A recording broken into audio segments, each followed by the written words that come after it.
اهلا بيكم يا جماعة في حلقة جديدة. معاكم محمد ناصر وبودكاست نو كومنت. وده يا اعزائي بقى سيزون 2، وقلنا بقى نبدأ سيزون 2 بقى بحاجة جديدة، تجديد بقى واختلاف بقى وهوبا، وصرفنا بقى وجبنا اباجورات. ده انا لو اوريكم انا عامل ايه علشان اعرف بس اصور في اضاءة يعني مقبولة.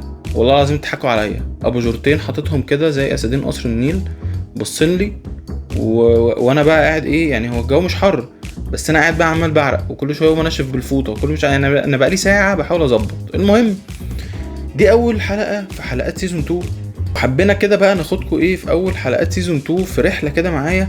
ايام بقى ما دخلت العب رياضه في زمان بقى وانا في ابتدائي واعدادي. اللي حصل بقى وقابلني من غباء وتخلف، مش قابلني من غباء وتخلف الاخرين، لا ده قابلني من غباء وتخلفي انا شخصيا. وانا بأشفق على نفسي والله، يعني انا لما برجع كده زمان وابص لنفسي في فترة كده ابتدائي واعدادي دي، انا يعني بأشفق على نفسي. وساعات بستغبى نفسي قوي لدرجة ان انا ببقى مش طايق نفسي، ببقى نفسي كده ارجع لي زمان واديني قلمين كده وقول لي يلا يلا يلا شوية ذكاء، يلا شوية تفكير بجنيه، شوية بس تفكير بجنيه. انا في ابتدائي واعدادي كنت شاب، مش شاب بقى، كنت طفل بروتة، كنت طفل شرازي كده. عارف انت القط الشرازي اللي هو ايه؟ بياكل وينام وتلاقيه عامل كده، وتلاقيه بس ايه، هو ما بيتحركش غير عشان ياكل ويتقلب وهو نايم. انا ما كنتش بتحرك غير عشان اكل واتقلب وانا نايم واقول ماما عايز وماما عايز اخش الحمام، بس ما كنتش بتحرك من مكاني، ولا بقى في البيت ولا في المدرسة، ولا اعرف ده ولا قابل ده ولا صاحب ده. لدرجة ان انا كنت يعني ابويا وامي اشتركولي في النادي بسبب كده يعني. فكان ابويا يوديني العب مع العيال كورة، روح يا حبيبي العب معاهم، لعبوا معاكوا يا حبيبي. فاقف العيال بتبصيلي وانا ابدا كده اللي هو ايه، ارجع اخد خطوات لورا لحد ما ببقى واقف بعيد قوي، فالعيال تقول لك ما ايه يا عم، طب ما احنا خلاص مش هنبصيله كده، وارجع لابويا وامي اقول لهم انا لعبت خلاص. فده كان يعني مستوى التواصل الاجتماعي بتاعي وانا في فتره ابتدائي واعدادي. فطب ايه يا حبيبي بتحب ايه؟ انا كنت زمان بحب كره اليد، الهاندبول. طيب يلا ندخل لعبه الهاندبول في النادي وبتاع. احنا كنا في نادي الطيران اللي في مصر الجديده وما زلنا يعني. المهم الهاندبول لسه ساعتها ما كانتش فيه ايه، قويه قوي.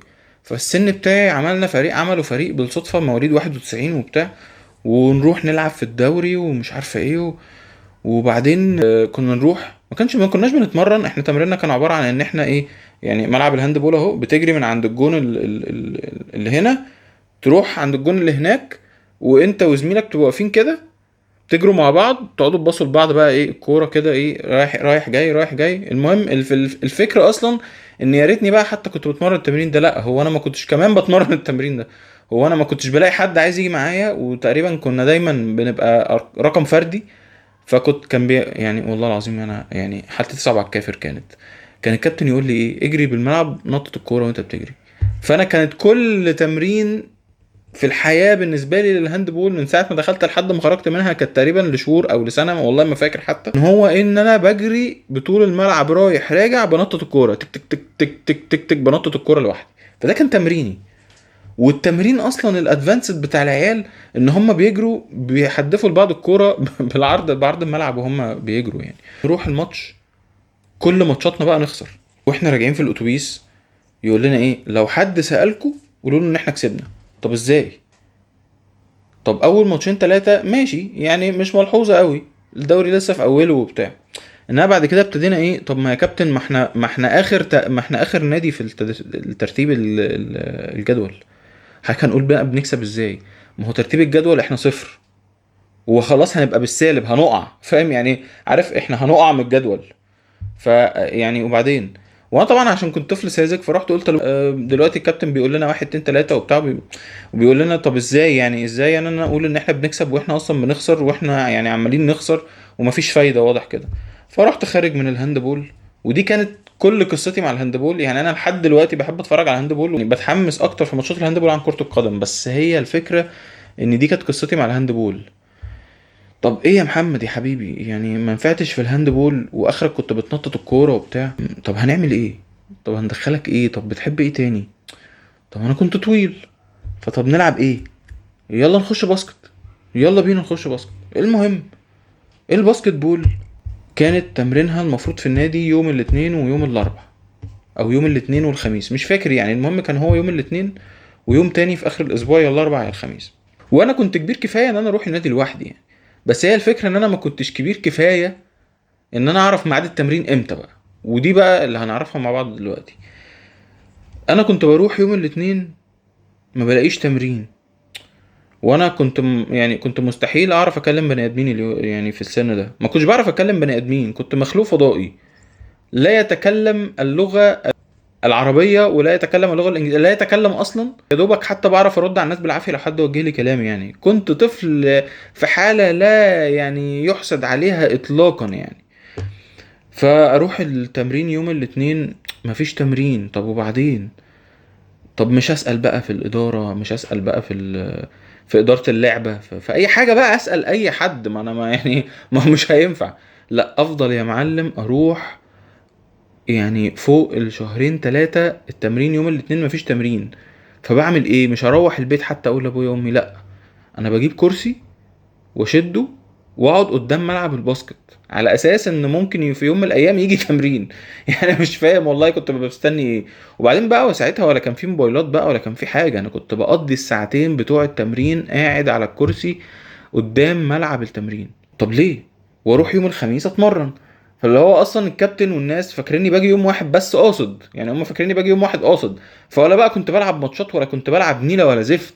وبعدين ما كانش حد بيرضى يتمرن معايا يعني كانت حاله يعني فاهم، كآبه، بؤس يا عزيزي، ما انا بحكي لك بؤس.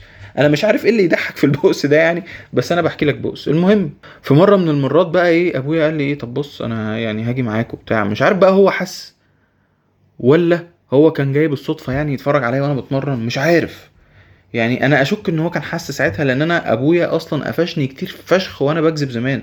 وبعدين ايه، انا كنت الطفل اللي هو يعني بيكذب وبيتفضح في الثانيه بتاعت الكذبه، في الدقيقه بتاعت الكذبه. فما بيعديش ساعه وببقى مفضوح. وكتير مواقف كتير يعني. انا مش عارف ده يعني ربنا بيحبني ولا كنت انا طفل غبي زياده عن اللزوم. فاللي هو ايه اللي هو يعني انت يا ابني طب فكر بجنيه في الكذبه اللي انت تكذبها وبعدين تعالى اكذب. انما انت بتكذب وخلاص لمجرد الكذب وانت اصلا يعني مقفوش وحالتك حاله يعني. المهم جه معايا، وصدفه انه يجي معايا يوم الاثنين اللي هو اليوم اللي ما فيهوش تمرين. طب مش هقول له التمرين اتاجل مثلا؟ ما افكر بقى. ما انا يعني لو هكذب افكر او انفد بجلدي او اعمل اي حاجه بحيث ان انا اخرج من الهبل اللي انا فيه ده. لا يا معلم، ولا بقى قلت له ان التمرين اتأجل، ولا قلت له ان مثلا ايه غيروا ميعاده مثلا، ولا اقول له مش قادر اروح النهارده، ولا اي حاجه. طفل ساكت صامت قامت في نفسه. ياخدني ابويا وننزل خش من باب النادي. انا طبعا ابتديت ايه، خلاص هسوب بقى قلبي بيه يعني، بينزل بقى في البنطلون فاهم. ما هو انا ولا بتكلم ولا بقول له، وانا عارف ومتاكد مليون في الميه ان انا هروح ملاقيش التمرين. ما هو دي المره العاشره تقريبا اللي انا هروح فيها يوم الاثنين وانا عارف ان مفيش تمرين.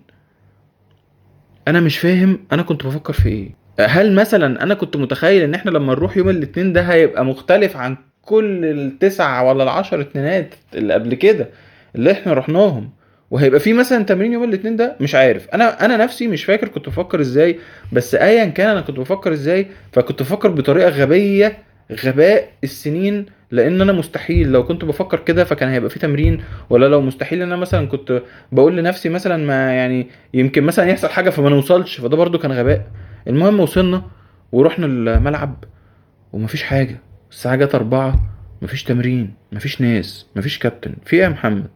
فين التمرين؟ فطب لما يسألني كده المفروض ان انا اقول له ايه؟ طب ما ممكن يكون اتأجل، تعال نروح نسأل. ممكن يكون غيروا ميعاده، تعال نروح نسأل.